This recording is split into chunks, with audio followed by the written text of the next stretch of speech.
Hello, everyone. Welcome back to Youth Mentors and VCs episode again. Wow, I'm really excited about this episode. I've been waiting it for a while. Speak of the big names in Kenya.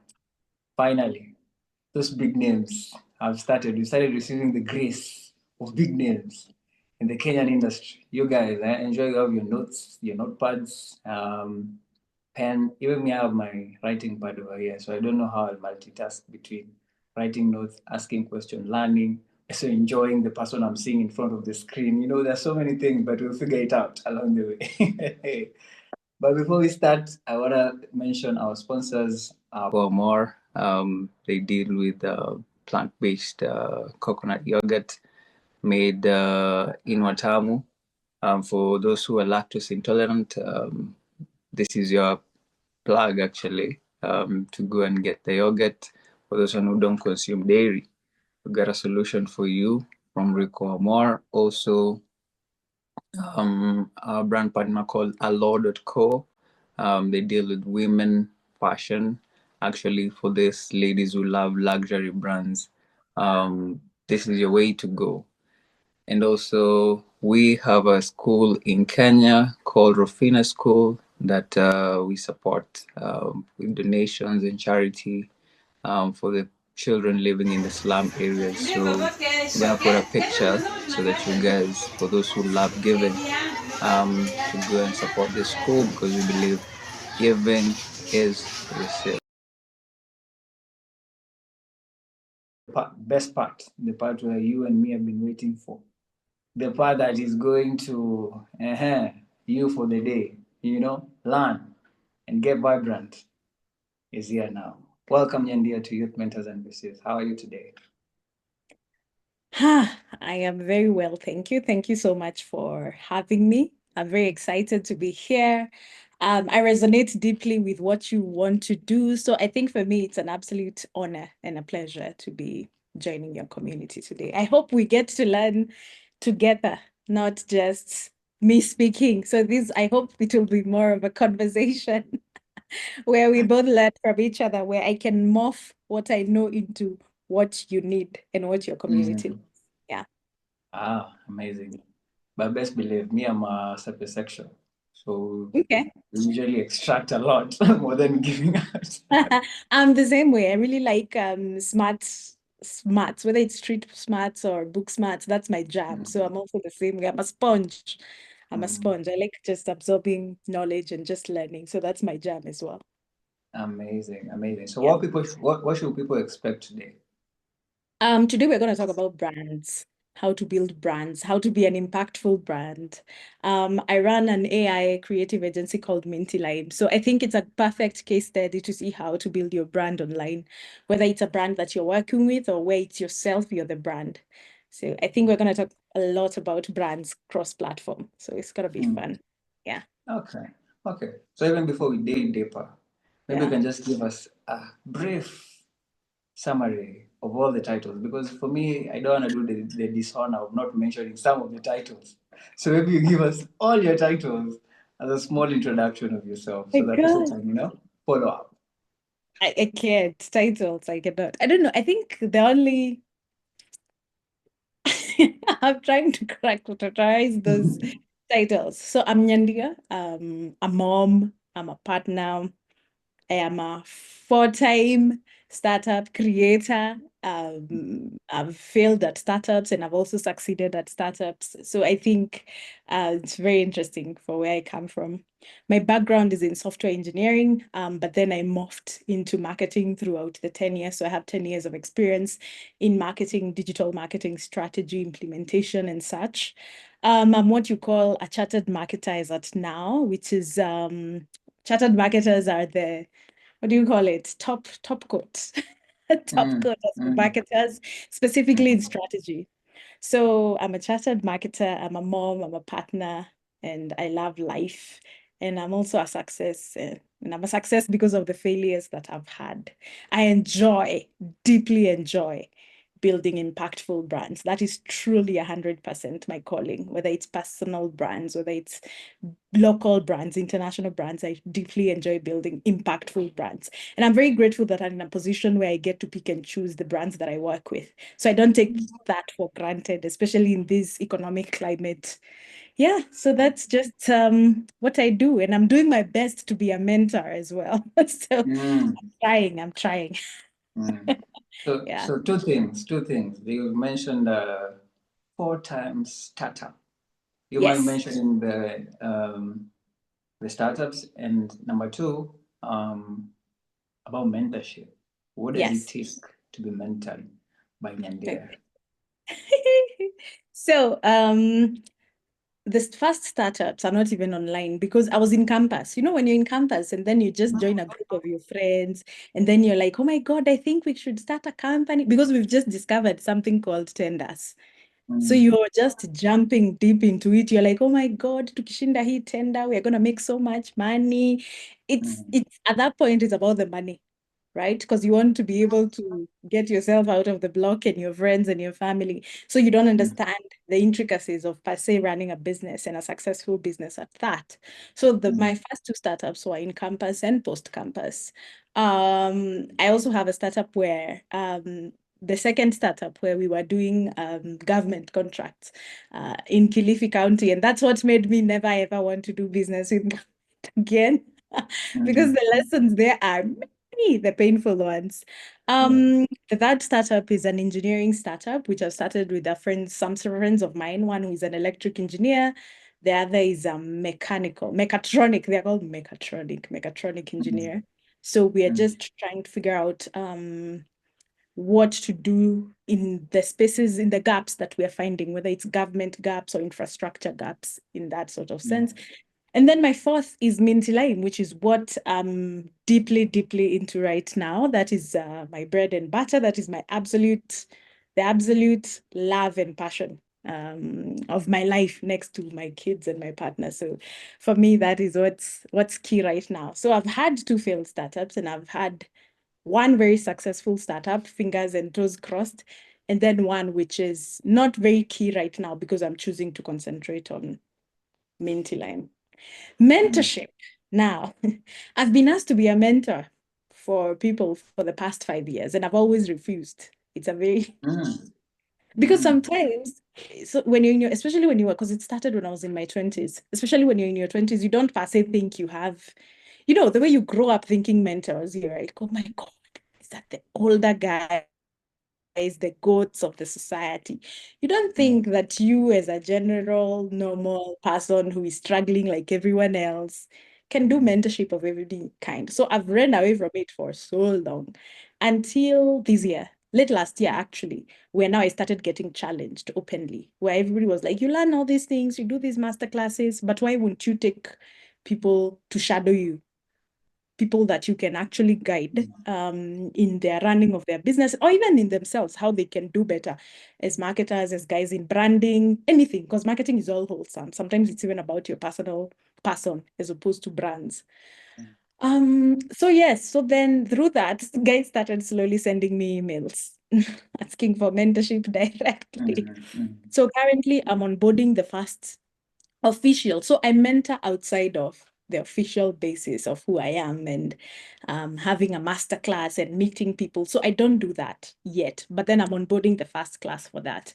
What I've been doing is when I have people who call me to guide them through steps, I have guys who book one-on-one sessions with me. And then that is the sort of mentorship now I've been doing for the past, say, 6 months. But now I have a bigger group that I want to onboard, at least start with like 20 to 30 people, see how I can do that better, then I can open it up to more people. mm, So yeah, I think mentorship is just giving yourself in your faults, in your failures, in your successes, because there's much to be learned from that outside of what you are. I think it's just coming as who you are as opposed to what you are. We've always had the perception that it's about what you are. So are you successful? You're this big time marketer or this big branding professional, that is what you are. But sometimes guys just want you. A lot of times guys just want you because they feel the lessons are mostly in who you are as opposed to what you are. yeah. Me, the time I have ever told Mm. someone What do I have for me to mentor you? I don't think I. I know. Same. I used to be like that. I used to be like, hey, my Lord, even I need mentorship. Yeah, yeah, but I think But you at can, I think at some with the level of what you've done, I think right now you're suitable to do it, right? yes, yes. I'm in a place where they said this. There's something I say. Your calling won't stop knocking. It will not. It demands to be answered. It demands. So you can only run from it for so long, but your Mm, calling demands to be heard. And if you don't, life is funny like that. If you don't, then there's a repercussion. So I think it's time because I do it anyway. I just don't know how. I was just not mm, doing it in a structured way. So your calling will always knock and it will keep knocking and getting louder. So you don't want to be the guy whose calling is still knocking in their 50s. You have less energy than you do in your 30s, right?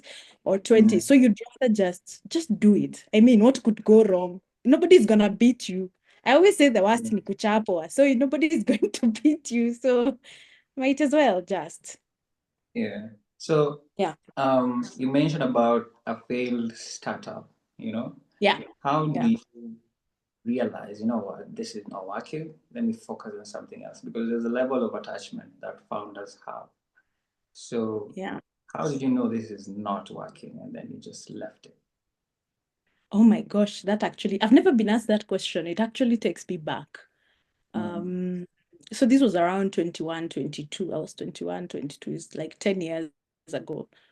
I think it just wasn't working. And then we have this habit when we are young where we open companies with those closest to us. So sometimes in your 20s, in your very early 20s, you think in your head that the person you're with is the person you'll be mm. with for the rest of your life. Forever. So the Mm, first mistake I think that I knew very quick was because I opened a company with someone I was dating at that point. mm, And then it becomes very unsustainable very quick, especially even when you just have the smallest of arguments. It becomes a bad thing. It's just bad habit. So I think at that point, there's no problem with opening a company with the person you're with.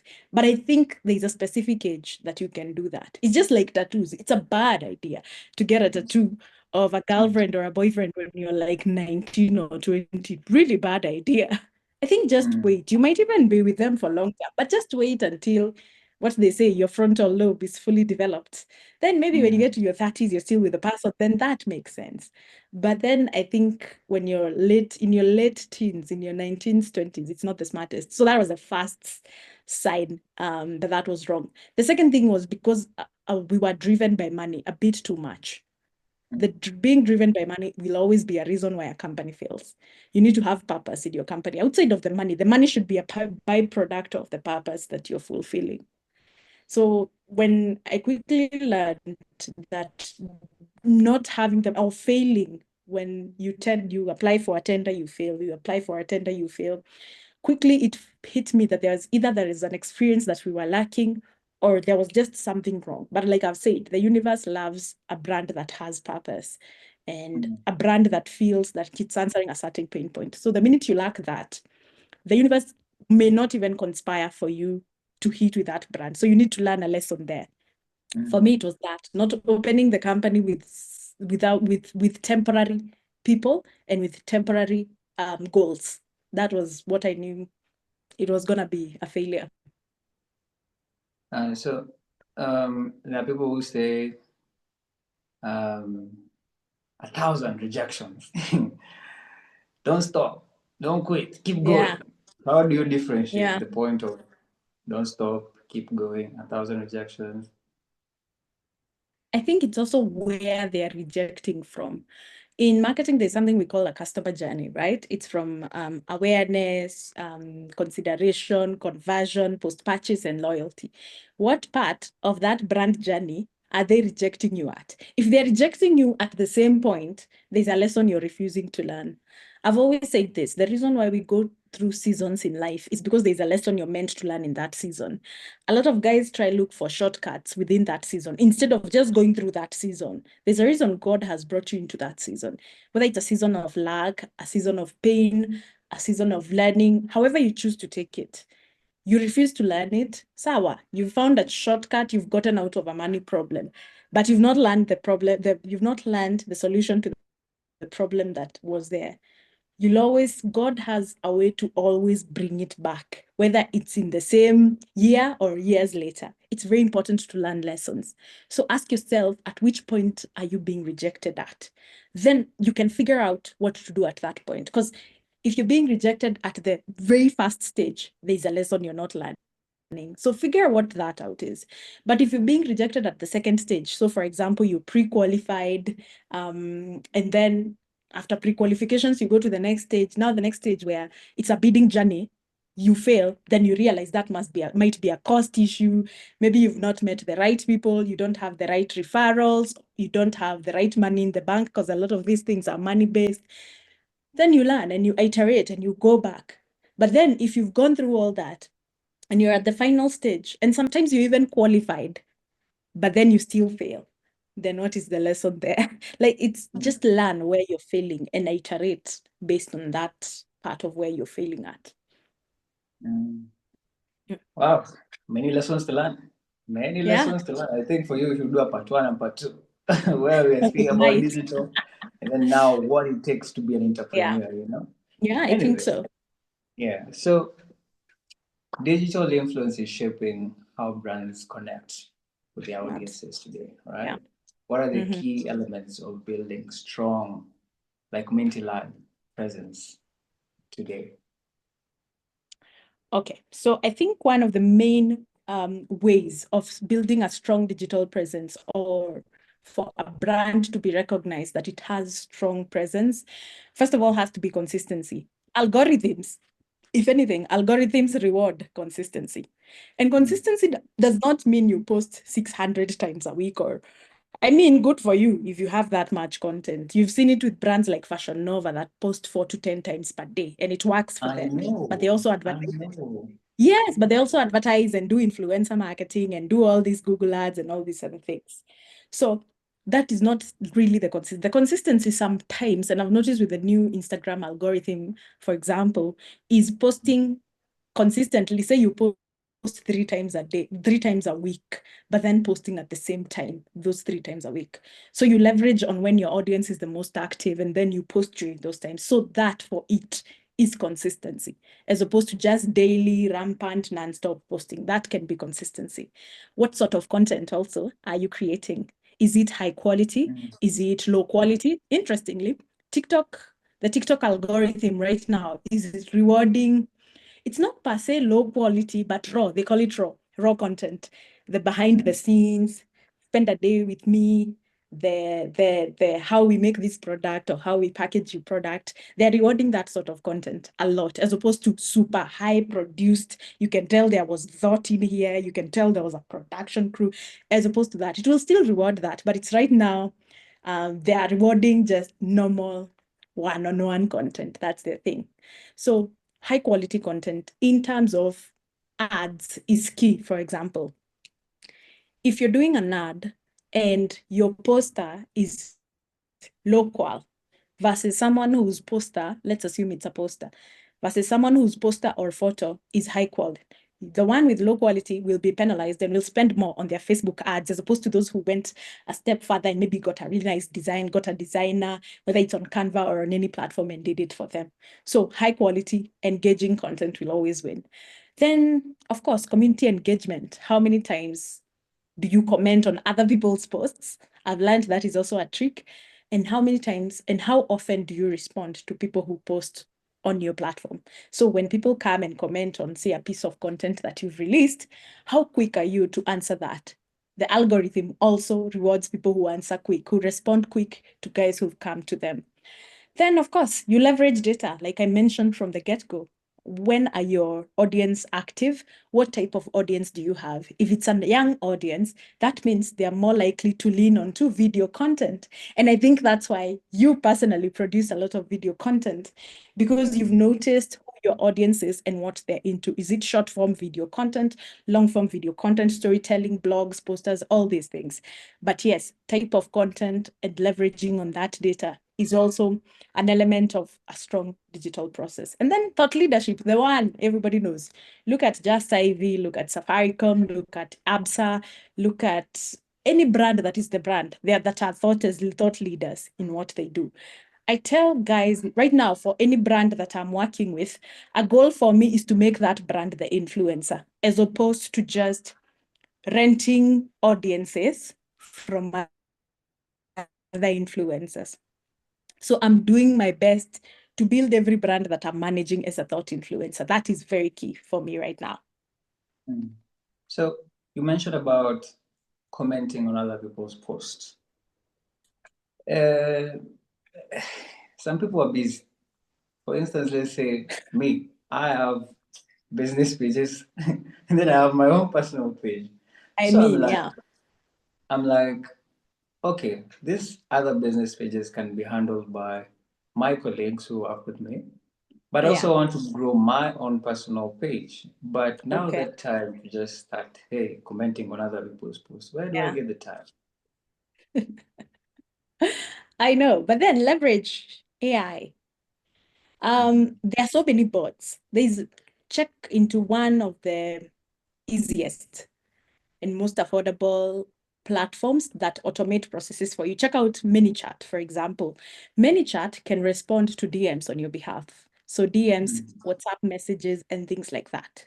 Then that way, at least on the primary beginning of your marketing funnel, for example, that way you know that is covered by AI.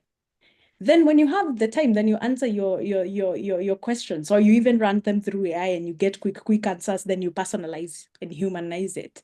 But I feel like right now, saying you don't have the time is a cop-out in this era of artificial intelligence and all sorts of bots and animations and automations. I think right now it's easier to do than it was a while back. And how about, should I say, SEO marketing and renting audiences with Facebook ads, Instagram ads? Which one is making more sense for the long run and with sustainability? I was actually creating a carousel about that this morning based on data that was correlated last year and the beginning of this year. SEO is still taking 60% of how guys are getting their content. Oh, really? 60%. Yes, SEO is still king. But now SEO, what it's done is that it's become broader than what it was. So SEO right now is in voice search, it's in image search, and then now it's in structured data. So SEO is not just what we used to do, blogs, Nini, website is optimized and content and all those other things. Right now, SEO is embedded in voice search. That is why you're seeing AI is now noticing who to pick when you ask it a question. Right now, AI through deep research and search is able to cite where it's getting content from, right? So if it's from a YouTube video, if it's from Bloomberg or whatever website it's getting data from. How you get spotted, because right now your SEO has also to be tailored for AI to be able to pull that data. So SEO, you have to feed in as many high quality images as you can of yourself or the brand that you're managing. That will ensure that when guys are looking for search, yours comes first. In your video content that you're producing, the same SEO that you're applying to your blogs or to your website, you need to put those keywords and key phrases in your video content, whether it's in your introductions or when you're talking about a particular product, it's key. And then structured data. A good example is recipes or how-tos. How you're structuring your how-to will also make SEO acknowledge you better, as opposed to someone who is just throwing data around, and we call it jargon monoxide, and inputting a lot of jargon in whatever they're talking about. So as per data, SEO is still 59% taking the lead when it's more than ads and normal search. So let's speak about founders who are just starting and they don't have the budget to hire Nyandia so that they get a return of investment from their social media marketing and everything. What are the best advice you give them, as an entrepreneur who's just starting, doesn't have budget to get an agency to run their social medias? So automate I always say to founders who come and they're like, I don't have the budget per se to hire an agency, because then they're like, oh my God, agency is big, or all these, there's preconceived notions, by the way, about what agency is. But then agency, first of all, agency will always, most of the time, smaller agencies are always better than having your own, cheaper than having your own internal marketing team, because internal marketing teams for most brands will come with insurance and taxes and all these other things. So if you remove that factor, then hiring agencies becomes easier for you as a factor, as a fact, actually. It's just something I've realized. So if you don't want to build an in-house team, go to smaller agencies, go to these regular, normal agencies. Like, for example, even mine, it's what we would term as a smaller, medium-sized agency. So we'll always customize things for you, and it's easier for you. What you would pay, say, a head of marketing who you're paying 300 for 500,000 is what you would pay an agency to have a complete team working for your brand and with your brand in mind. So that is one. That is the first preconceived notion that I would like to take it off. Then now, if you truly, even the smaller agencies cannot afford, and you also still want expertise, you don't feel like you want to hire straight from campus, because that is often a bit more affordable. But if you still want expertise with guys like me or other marketers, then what you do is you automate your process as much as you can.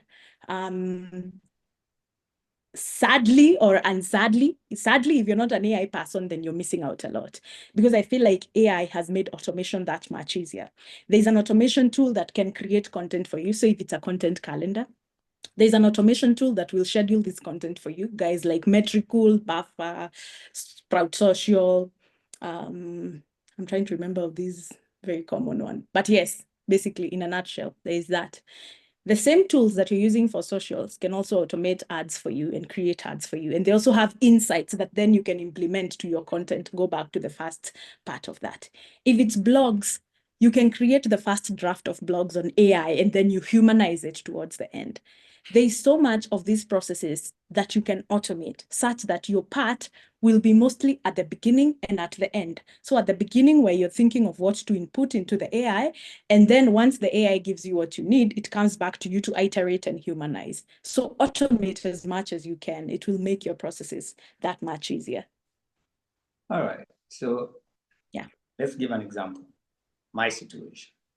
I run a manufacturing company that is in food and beverage. Be all this tech, AI, automate. For me, is a new subject, new topic. Yeah. So yes, I can hire and all that, but as much as I'm hiring, I need to have information about what I'm investing in. Yeah. Do I need to go to school to learn all this? Or what's my starting, what's my entry point? So that I know, you know what? I know I've invested in these guys. There'll Yeah. be a return on investment out of this social media marketing, yes, and even yes. So I don't think you need to go to school per se to learn AI. I do think an online video here and there cannot hurt. I think we are always learning. Right now, the learning brand manager is the smartest brand manager, because that way, even if you hire marketers and all these big shot people, the most they can do is implement, but you already know what they're going to do. You may not have the time to do it, but at least you have the knowledge. They won't come and lie to you or cook up data and cook up all these facts, because in turn, you at least have the basic knowledge of these things. So I always say learning is key, and it doesn't have to be going to school and all these other things. I think online videos do that as much. They will do it perfectly. And also follow people who do these things. Like I produce all types of content how-tos. So like for the past week and this week, I'm just producing content on the AI tools that you need, whether it's for running your brand, whether it's for content creation, whether it's for marketing, PR and comms, whatever. So then follow these guys who actually produce, and you know they have quality information. So whatever they tell you is actual, factual, as opposed to just rumors. So I feel like that is a good starting point for you. So even if you're learning, it's quick, it's not gonna hold up the time that you would have taken to go and run your brand. So just learn small basic knowledge and then just get people who can implement it for you. Even with AI, it's easier that way. Okay. Yeah. So right now we can all agree that AI is transforming marketing. Yeah. What are some of the most exciting AI-driven trends businesses should pay attention to? So the most AI trends, let me see. Okay, so I think for me, the most fun are the videos. You've seen the videos that everybody's, not everybody, it takes a certain part of knowledge for you to know what tool they are using. There's this AI trend that I see on TikTok that if countries were animals, then you see a car animal walking, or if countries were mafia, what would they look like? Or how angels look like, all these fun things. There's all these videos that are produced by guys. There's a tool called Runway ML. Oh my goodness. The things that it does is unbelievable. You can even just input a product photo. Let's say you're in the product business, whatever business you're in has a physical product. So if it's, for example, this water bottle is your actual product, then you can take a photo of this water bottle, you upload it on Runway ML, and it produces video content, high quality video content on that Mm. product. That is one of the most mind-blowing learnings of my time with AI. On Mm. top of that, there's a tool called DALI. DALI creates really insane images for you when it comes to AI content. Then GPT, the paid version, allows you to link to DALI to where you can give GPT a prompt about a content calendar, and then it connects to DALI and Canva and creates posters for you. At the end of the day, the posters created by AI, you might need a human touch and a designer's touch because designers are able to like standardize negative space and things like that. So I think those are the most things that are the coolest for me. 1 minute. Yeah. So Okay. you say DALI. Wow, that's so you Yes. can connect different apps before the final release. Yeah. Yes, and GPT is the paid version of GPT allows it even comes with these pre-programs. It has a GPT app store, like the way you have your app store. It Mm. has all these Canva, DALI, flowcharts, all these things that you need, even coding for games, they're pre-installed. They're called GPTs inside the GPT itself. So you can put in one prompt that delivers a myriad of content types. Mm. Okay. Yeah, Does that yeah. cut human advertising? Because when you have content creators who showcase different products for different brands, does it kind of reduce instead of now brands going to physical people, they just use AI? No, no, no. It does not at all. If anything, it just enables frequent creation of content.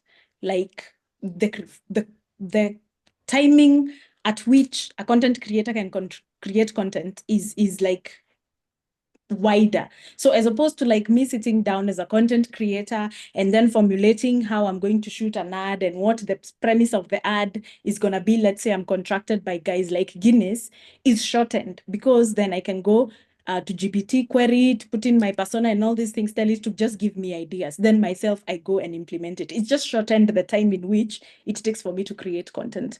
I think the creator who is using AI is who will surpass the creator who is not using AI, as opposed to just overriding creators altogether. There is something AI does not per se learn well. It is culture. So AI will learn even emotions. I know people are saying emotions, not really, not really. That's not true. But culture is the thing that it's not been able to grasp as at now. And that's why a lot of what I've spoken about is that at the end, the final touch, whatever it's given you, you'll still have to come to it as a human and then at least characterize it. Even with SEO, a good example, AI can detect problems with SEO, but then the human touch, it's detecting things that AI cannot detect. So the best thing is to always mesh the two when it comes to SEO, as opposed to relying on AI to run SEO tests for you. Mm. Yeah. Okay. Mm. Wow. It's a whole different ballgame. First of all, I usually ask myself, where did this AI thing come from? Because, I Yeah. mean, what type of grace? Okay, should we say this is a God given miracle? Because honestly, me, I still fail to comprehend how human can come up with all this. I know. I think at the end of God is the one who created humans. Outside of Mm. AI, the best thing I've ever seen, it's not even outside of AI, more than AI, is doctors. I think doctors are some sort of genius. Like to just figure out how to go connect nerves during surgery, that is wild to me. Wild. So I think for me, even AI on the side, I think doctors are the most Uh, immense creation that we have ever encountered. So mhm. yeah, at the end of it, the root of it is all God. I believe because he's the one who gives us the brains to come up with all these sorts of things. I think you've given me the perfect answer I've been looking for a very long period of time. I never understood this AI thing. Okay, so Yeah. if doctors can get to nerves, I then AI mean, can. mm, All right, makes sense. So, what can make a brand truly stand out instead of just having a logo and perfect pictures? How can a brand stand out in this crowded social media space? the biggest the response that I have for brands standing out for me is stories.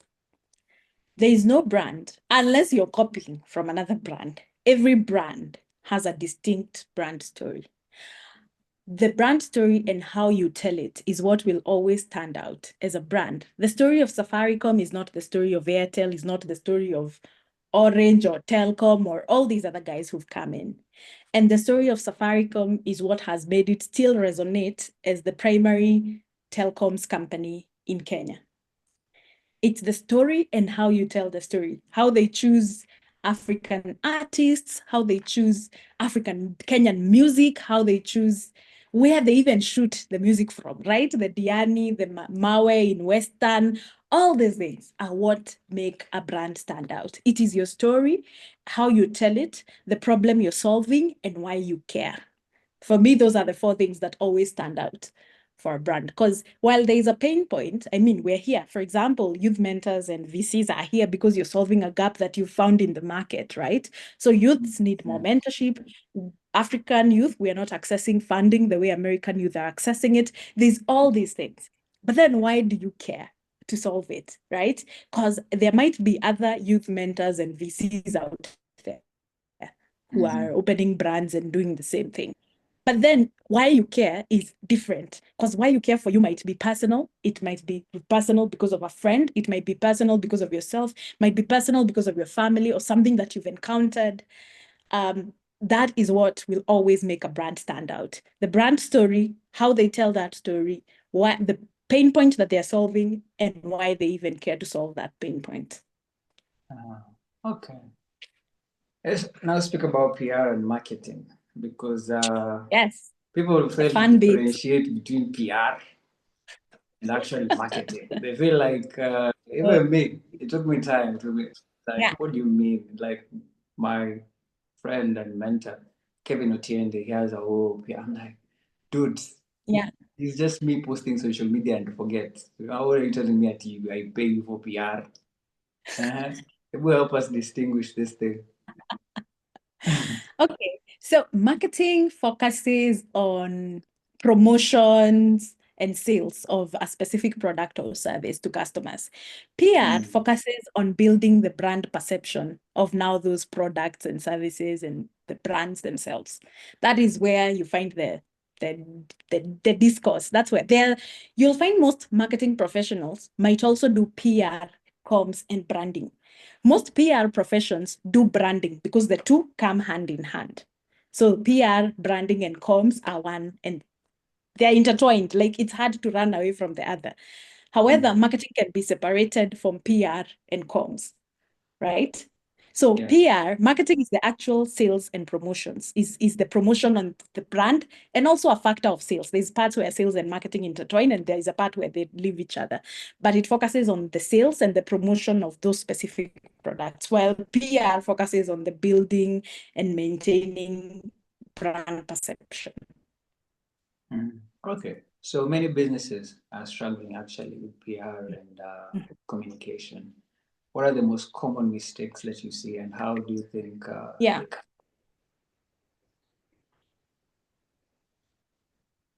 Okay. So, hey, by the way, first of all, a lot of brands from the get-go do not think they will require PR because for them, PR only comes in when there is a crisis. PR also comes in when there is the opposite of a crisis. reviewed your product, and now you don't know what to do with that. Because now you have an influx of orders, you have an influx of comments, but then you're just there. Because you thought PR is only needed at a specific part. PR should be there from the get-go. You should have these PR plans, digital PR. So there's online PR and offline PR. You should always have this. So even crisis communications plans are things that must be there.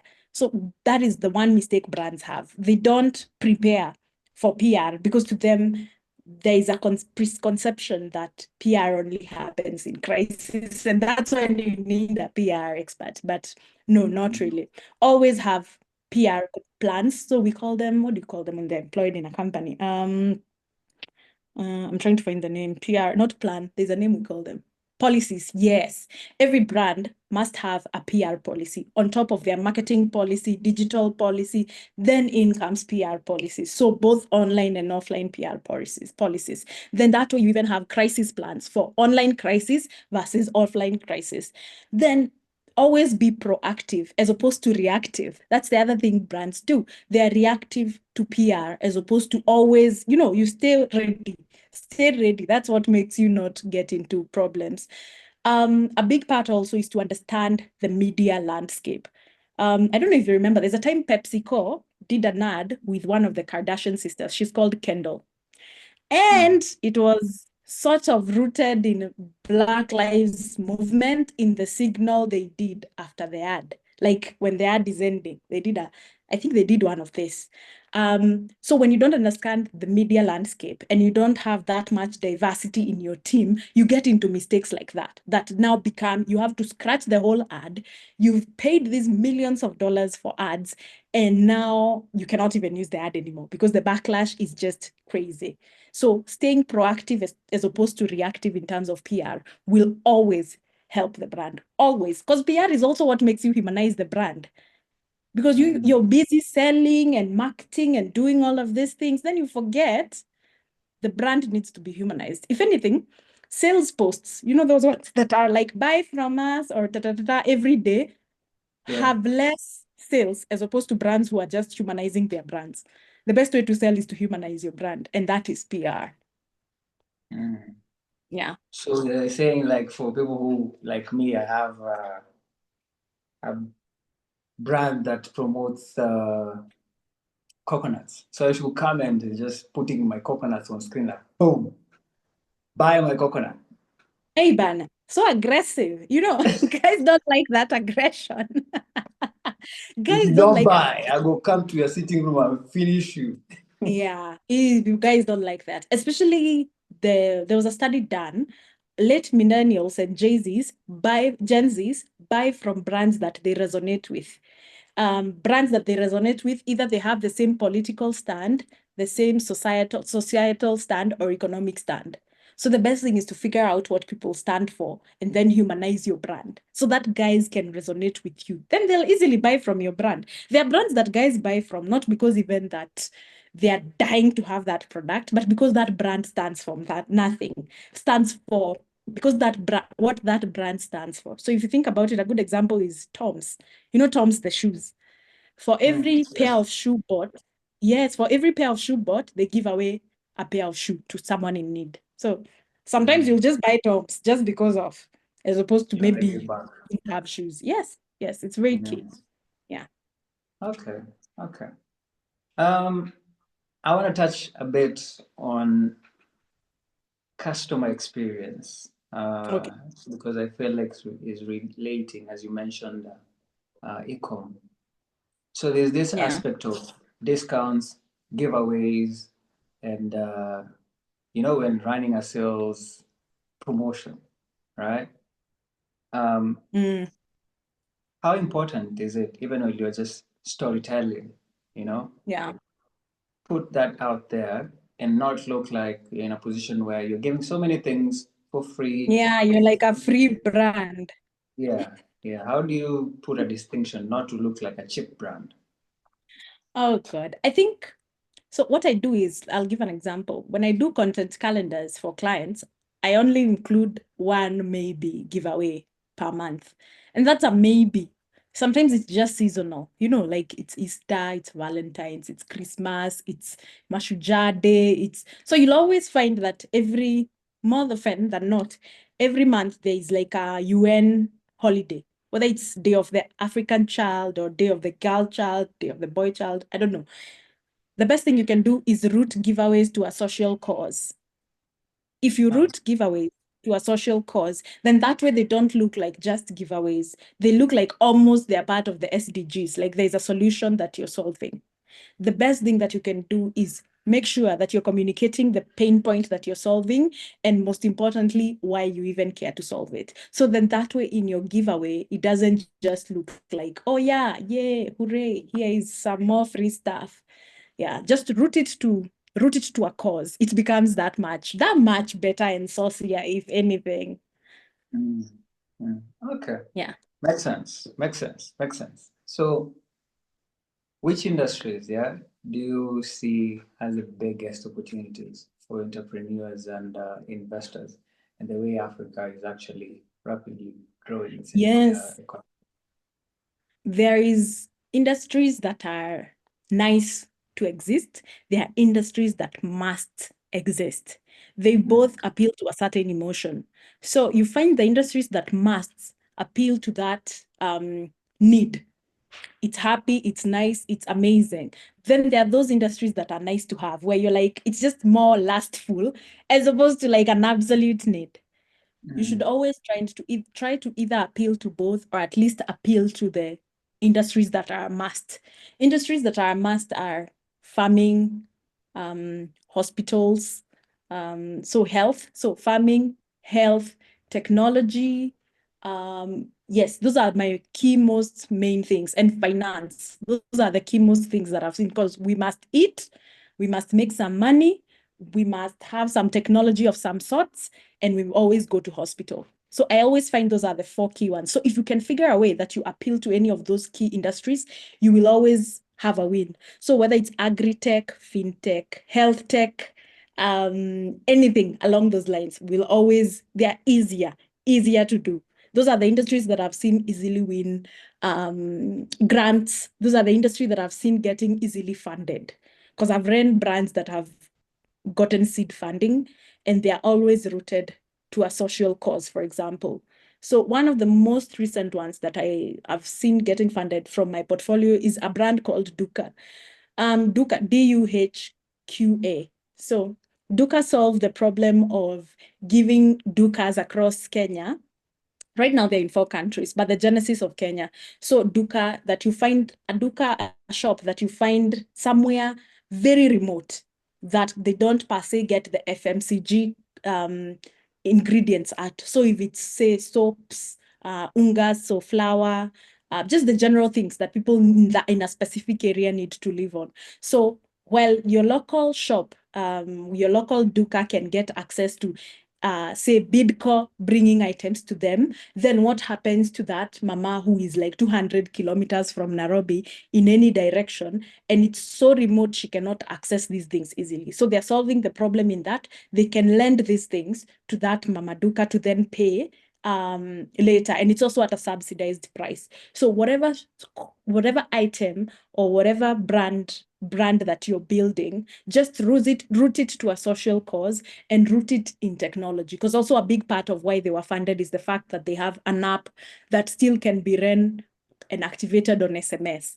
So that is very, very key. Root it in a social cause, root it in technology, and an absolute need for the community. so, for instance, a leather business. Mm, Um, how do we incorporate tech in it? Because there is leather production, people selling yes. leather bags. Yeah. How can, even me, at some point, I was struggling with my business. I'm like, how can I Yeah. incorporate technology in my beverage business? So those people were still trying to figure out how to incorporate tech in their business because they might not see a way to incorporate tech. What would you advise them? I think research is the easiest way for you to find that out, or even running polls. Ask your friends. So I think one of the, because I do have a leather client actually. The easiest way we could incorporate tech, other than of course in social media and advertising and all these other things, for us was to allow you to build your own bag online. So you could Mm, come in and just build a bag, or you even upload whatever bag you've seen. So you've seen a cute bag out there, you have a photo of it, and you want it done in leather and the specific type of leather. So just upload the photo, then choose colors and all those things. That was the easiest, that was the most intricate way that we could use technology for that. Outside of that is being able to just even order on WhatsApp, that run a WhatsApp shop that is commerce based, that can link to, there are programs like Sukiba that allow you to link your WhatsApp to even sometimes a pay model. So whether it's PayPal, PesaPal, M-Pesa, all those things, then that way you can shop from M-Pesa end to end, as opposed to having to go to our Instagram and order. No, you can just do it on WhatsApp and you complete the process there and your item is delivered. It's one of the easy ways to connect it to technology. mm. Yeah, All right, all right. Hey, this tech thing I scares me know. at times, but It's complex and but it's so broad. It is so broad. Yeah. uh, okay. Let's speak about scaling businesses in Africa. Yeah, what challenges are unique that you've seen, and what strategies can you give brands so that they come out of their rabbit hole and be able to attract investments? Yeah. Oh my goodness, what haven't we seen from issues with investors, issues with customer proof of concept, where you had only asked your friends, if I sold this and this, would you guys buy? And then you go to market with that, forgetting that, there is a broader need out there and even bigger competitors, because competitors in itself are Mm, a new risk or even a threat of new entrants, because guys might see your idea and they have the finance backing and then they just come to the market and boom, 10 nil. mm, yeah. The strongest issues we have that I have seen personally is a problem with proof of concept, right? Mhm. And traction metrics. You do your business and your business is truly scalable in your head, but then you cannot show it. And probably it's even scalable in real life. Yeah. That is now where it becomes even sadder. I wish it was just proof of concept and scalable in your head. Then that way we can tell you very quick that but then now when it's truly scalable in your head, and it is when the rest of us come in and we're like, oh my God, that's true. That's truly a scalable idea. But then you cannot prove that. That is the issue. We have become, first of all, the penetration of internet sometimes is a problem. While Kenyans, we are super exposed, right? There's still a percentage of people who are not that exposed, whether it's to AI or all these even metrics of how to measure a scalable business, how you prove it in itself. So that is one thing that I've noticed, that even if you have the business, it's very important to keep learning. Take up those Harvard courses that are free. It's not a must you get you pay for the certificate. It's not a must you get that certificate. Sometimes the education is more important. Go to these Mm, incubators that are held by Safaricom and Strathmore and all these other things for businesses. That way you're taught proof of concept, and a lot of things are thrown at you to where now you're able to learn how to run an actual business in terms of finance and scalability. The next thing is also leveraging strategic partnerships. I'm a huge fan of strategic partnerships. And I create these with almost every brand that I grow. Just for the audience to understand it from a perspective, because maybe Kenyan, some of the brands I might speak about, they might not know of. An easy one that I can tell you about is Skims. You know Skims, right? It's not my yeah. brand, but it's a brand we all know. Skims leverages on strategic partnerships. That is why Skims is big the way it is. I think Skims has partnered with everything except OnlyFans. Skims has partnered with NBA. Skims, can you imagine, has partnered with the US Athletics to where they created last year at leisure for them to go compete in the Olympics. Skims Mm, has partnered with Dolce and Gabbana. Skims has partnered with Barbie. Skims has partnered with everyone. Target, anything. You look for it, you find it. So can you imagine the penetration and the various markets that they tap into just by the partnerships? mm, NBA. How does Skims partner with NBA? It's not like they make those those NBA vests and shorts. But now that that partnership is in, might as well. That's what they'll do. Strategic partnerships are so, so interesting. It's like me running one of my brands is in oil and gas that I manage. It's very easy for me to know that if I'm in oil and gas, one of the easiest partnerships should be the KCB WRC rally. It's common sense, right? I think it's important for us to choose strategic partnerships. A lot of people fear no's, but I always say, what's the worst that could happen? You'll get beaten. Beating is the only thing you should fear. But strategic partnerships will open you up to audiences that technically would not even have learned about your problem and your product.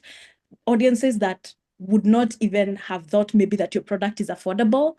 Audiences that are not in the same spaces that you're in, but then there are audiences that would buy from you. Strategic partnerships are goals. And then we fear expansion. If your brand is doing good in Nairobi and you're making, say, up to a certain amount, then you become content. I think a big driver of the biggest brand owners is that thirst for more. I think we should thirst for more and want to do better. Go beyond Nairobi. Go try your product in Kisumu and Mombasa and Nakuru and all these other places that have the same metropolitan audience as Nairobi. Do not be scared to scale. And the beauty of digital nowadays, you can launch online as opposed to always just going and launching physically. Do an online test, see if it's feasible. The minute you realize that, oh my goodness, I have 100 customers who've bought from me in Mombasa, then what does that tell you? It tells you your business is scalable and you should go have a part of your brand running in Mombasa. I think those, and then once you tie all those ideas together, tell the story in a way that resonates with investors. Humanize your pitch decks.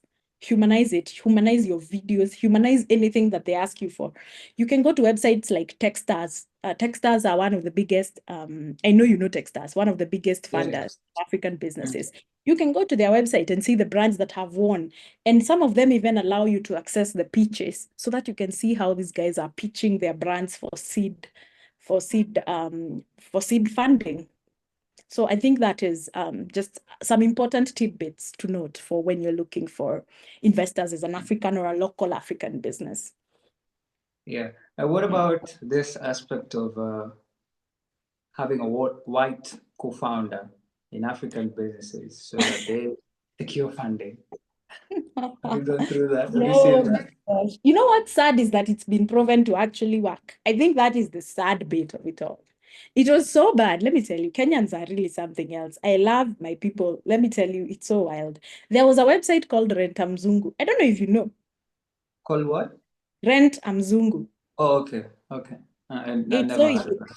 There was a website a few years back where you could rent a white face to be the face of a white person to be the face of your company. And then you use them now when you go for seed funding and when you're looking for investors, even local investors. So because there is that perception of white is better, is more educated, is more reliable, they won't run away with your money. And that is so sad because I feel like those are just things that are ingrained in us as we are growing up, where we've been taught truly that white is better. And you can see it from a racism and colorism point of view, where light-skinned kids are treated better than dark-skinned kids. And that is really, really, truly sad. So the best thing right now is to look for investors who look like yourself, because we have investors who are truly pushing to just invest in Black founders. I think go into spaces that accept you for who you are, as opposed to going anywhere. Go anywhere by all, I mean, the world is your oyster, but also seek solace in people who are like yourself. It will often be easier for you. But it's really sad, but I've seen it as well. I've seen that whole preconception of white founders and all those things. I've seen it. Okay, so it's a thing. It's Yeah. fine. It's fine. Yeah, I've So, seen it's so sad, but it's okay. I mean, yeah. I mean, and the concept, as we finish on maybe this investor topic, of women being invested more than men, women businesses being invested more than men. Yeah. You know that's not true, right? Factually. It seems it's not true. From the surface Let me level, tell you. Women businesses. Let me tell you, it's not true. Women are still the lowest. I think women are 2%. Let me even get you the right statistics. It's those things people throw around to be action words, especially when they're trying to push a certain agenda. I'll tell you that because I had a meeting early last year or late 2023. Let me even show you being. Because even from my platform, Yeah, I have more female yeah, entrepreneurs actually coming on board because I've seen with men, it's like you're pushing them to do something. Like for instance, I invite men, yeah, and they'll be like, they'll respond today, a month later, and you're like, hey, you have something valuable that we need yeah, to scrap. But when you yeah, reach out to, let me say, people from other continents, the men are more aggressive. They're like, oh, I'll come through. But when it comes to African men, I'm not having any issue with them. But I don't know, they're just not putting themselves out there yeah. as They're well. not even active. Even if you go, I was even talking about it. I don't know if you saw it, where all these SME events and Mm, not just in Kenya, even in South Africa, in Nigeria, these events that are for empowering, those events that you go meet other SME founders or a platform you mm, go learn how to better yourself as an investor, it will be 80 to 90% women. And yet it mm, was open for all, but men just don't go. They're just not active. It's not that it was mm, advertised targeted for women. It wasn't. It was just an SME event. But then you'll find men are so few. I've seen Safaricom events where I've been told to come and speak. I promise you 70, 80% are women. And it's a general event somewhere in Embu, for example, mm, where mm, you would expect that the majority would be men, but it's not. It's women. So I have the statistics from Crunchbase mm. before the Me Too movement. You remember the Me Too movement that shook up Hollywood and all these other things? Yeah, yeah. Women being invested in were 2.8%. 2.8% of 100% were only women businesses. That is why Oh, I okay. told, yes, that is why I was, when a guy tried to confront me with that content on Twitter, he was like, you women, I was like, that's not even true. Do your research. So that is before Me Too. After Me Too, only Mm. 2.3% of businesses invested in by VCs are women-led. Oh, really? So, yes, 2%. Can you imagine? Mm, 2%. Women are mm, still way underinvested in, way more. It's just that those who invest in women-led businesses might be louder when it comes to saying, oh my goodness, we've invested in this woman-led business. mm, That mm, because mm. for them, it shines them in the right PR light. The right Publicity. PR light. Yes, because it gets more attention, it gets them Mm, more views and all those things. But then in truth, they just invested in that one. Yet they've mm, invested, say, in 500 businesses, but only one is a woman-led business. But then they'll scream more about the woman-led business as opposed to all the other 99 businesses that are men-led that they've invested in. So still a very long way to go practically. It's just that women are out there more. But then in terms of investment, not really, not at no. all. Mm. Okay, okay. Women, Shaq is here for you. I'm trying my best. Yes, I am also praying so I get to a place where I can, with time, become a VC. Then that way I can at least try and balance those numbers in my own small way. Mm, okay. Mm. So maybe to my final two questions, yeah, Yeah, about the evolving of social media. I mean, social media is changing so fast. Today, this is working. I'm even hearing on YouTube that they're saying um, YouTube wants to put the algorithm to favor more people with less subscribers as compared to I people with saw high that. number of Yeah, subscribers. yeah, So how can yeah. people keep up with this evolving that is happening so fast? I think the best thing is to follow. I always say this, even I get my, okay, the thing about me, because I run an agency, I have access to a lot of data. Yeah. But that is only because I'm in the agency space. So I'll get reports from Kantar, Real Analytics, everyone. I'll get data, a lot of data. So Mm, then, now how do I disseminate that information to the general public? The easiest way I say that is that you follow very specific thought leaders, because the thought leaders you follow will always give you that data. So, for example, someone like Neil Patel, an example, is someone everyone who is in social media and digital marketing should follow, because he then pulls all this information and puts it in a way that we can all digest it, and he gives that information out for free, because there's only so much data you can get and absorb. So I do think a big part of it is following the right influences. Then that way you're able to digest this information. And it's just people, even brands themselves. Data brands are amazing to follow, especially on LinkedIn. They'll really do some really nice white papers about the data. Test new platforms. We were recently on what it's called Business Daily. We were talking about Blue Sky, the new platform for Jack Dorsey. Once he was forced to sell X to Elon Musk. He went and founded Blue Sky. And then a lot of brands now, especially American brands, because of the Trump Elon thing, they decided to shift to Blue Sky because it's better and all these other things they test new platforms. We have guys who are very stuck in how they, especially in Kenya, in how they advertise. They know Meta. So this is Facebook, WhatsApp, and Instagram. Then now you have all these you have TikTok. Like, even guys to get on TikTok as a brand took so long, as opposed to individual creators.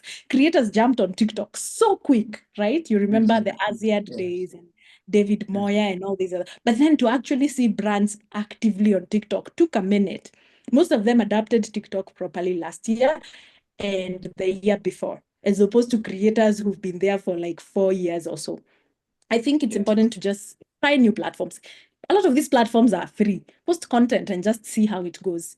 And then whenever you take videos like this, whatever we are shooting, that is long form content, test it out in short form content. There's AI apps that allow you to put in, like, say, a 1 hour video, and then it dissects it for you into smart ways, into short form content.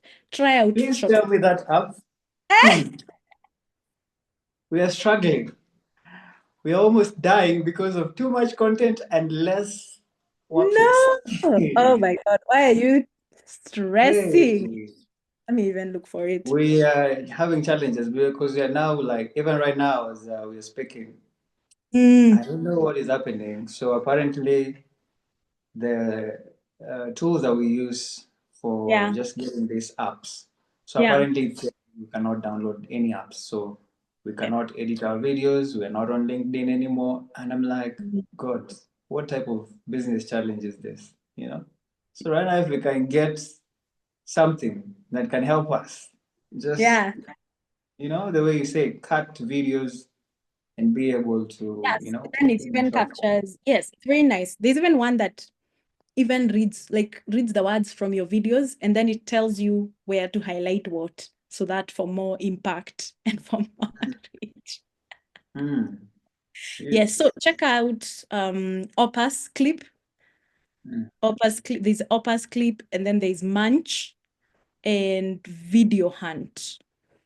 Video Hunt is actually very AI based. So videohunt.ai will help you play around. And then whenever you're creating content, go to apps like Unfold, because Unfold helps you tell a story with your content. Then that way also you're not struggling with Mm. where your content should have a higher pitch as opposed to a lower pitch. You know how those things work in video Yeah. content and Mm. those things, yes.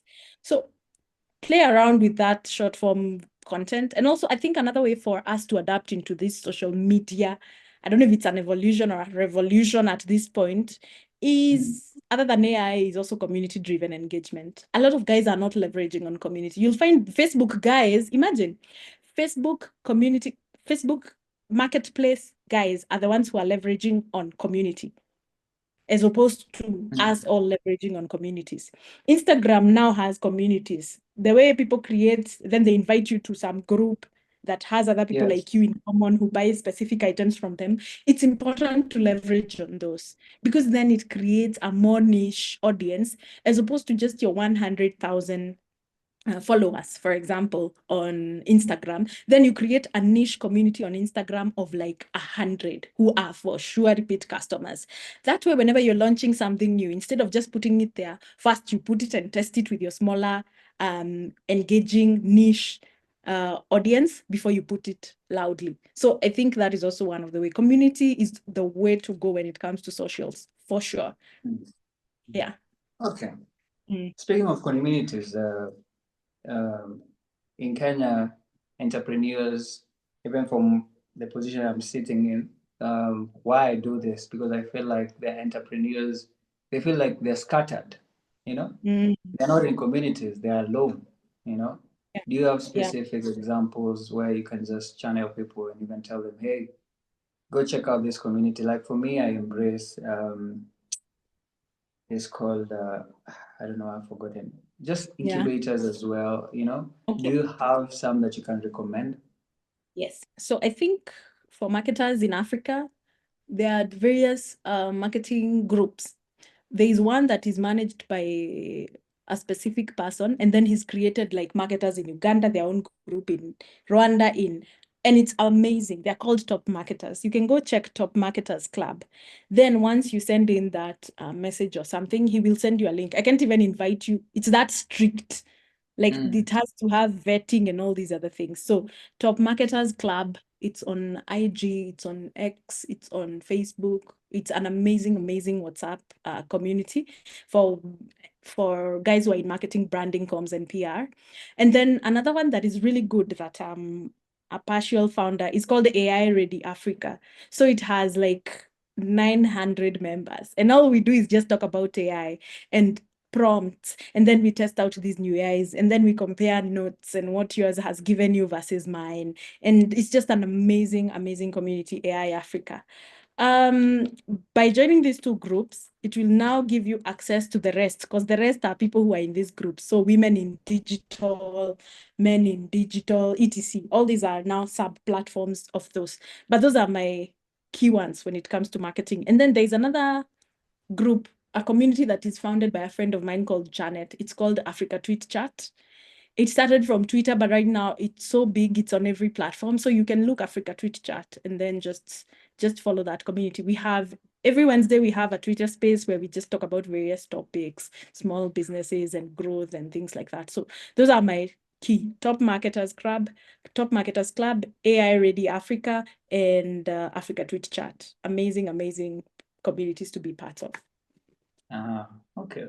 I remember the time we posted your picture, we got viewership even from South Africa. And I was like, hey, Yes. who is this Nyandia person? Who is this Nyandia person? Yes. It shows how much you've It's embraced amazing. communities, right? Yeah, community. Community is everything, I'm telling you. It's everything. Higher conversion rates, higher engagement. It's better than just going broad-based, so that you even test out ideas fast. Mm. Yeah. Okay. Yeah. So looking ahead, the future of Africa, yeah, how can entrepreneurs just position themselves for success? Because it seems like there's a lot happening. Yeah. Yeah. Yeah. I say whatever it is that you're doing, find a way to route it to purpose and tech, whether it's agri-tech, fintech, if you're in finance, if it's health systems, health tech, anything. Find a way to root it in purpose and tech. People will always buy a product that is rooted in purpose. Then now, if it's rooted in tech, you even achieve a bigger outlook of your product. That is one of the ways I tell guys, because then you'll be forced to study tech and AI and audiences and all these other things, digital inclusion. So the easiest way is to root it in tech and root it in a social cause. Then the learnings will come from there. Mm. Okay. Now, as you're finishing, since you spoke about community, who do you think you feel like the story will have an impact? You see, like right now, I'm feeling like this AI world and me, Yeah, we're in the same place. I feel like now also me and AI, if you ask me two or three questions, I can answer them, you know? So who do yeah. you think we can bring to this platform? And this connection has to come from you. And they Okay. come to our platform and actually also give their story. Who do you think will be the best person? There's a friend of mine called Magnus. Magnus, he's called Magnus Morage. Mm, Magnus is a marketing professional for over 2 decades. mhm, So mm, the information you can get out of Magnus is amazing, especially in mm, AI. He's a heavy adopter of AI as well. Magnus is mm. perfect. He's very good at it. Very good. All right. So we'll make that happen and bring Magnus to the platform, right? Because Yeah. I think even just as you mentioned what he does, I mean, already someone will also go and reach out to him and get Yes. to know what's up, right? Yeah. Yeah. Amazing, amazing, amazing. Wow. This has been really eye-opening, Nyandia. I wish you knew. I wish you knew. This information is going to live 50 years from today, and It I think will. yeah, people will be like, I think Nyandia was the pioneer of AI in Kenya. It's very interesting. This was very enlightening. I'm so excited that I was able to do this. Mm. Um, I hope guys can like see AI and marketing from the lens in which we see it from. Then that way it will stop just being a thing you need to do, but something you actually understand and you actually Mm. love for yourself and your brand. Yeah. Yeah. To me, at some point, it felt like it's something for other continents and not Africa. But Uh, yeah, this conversation has actually made it for us to Africanize it, yes, so that it's yes. just not something foreign, Yeah. as compared to it being also from Hmm. here locally. All right, Yeah. that's a good way Thank you to end so it. yeah. Thank you so much. So Looking forward to many more projects together. Invite me to those VC conversations and meetings. I will. If you see any, you tell me, then I'll invite you to it. If you see any on my platforms, just let me know. Amazing. Yeah. Amazing. Thank you so much. God Asante bless sana. you and Thank you. have a You too. wonderful day. All Okay, right. thank you. Okay, bye-bye.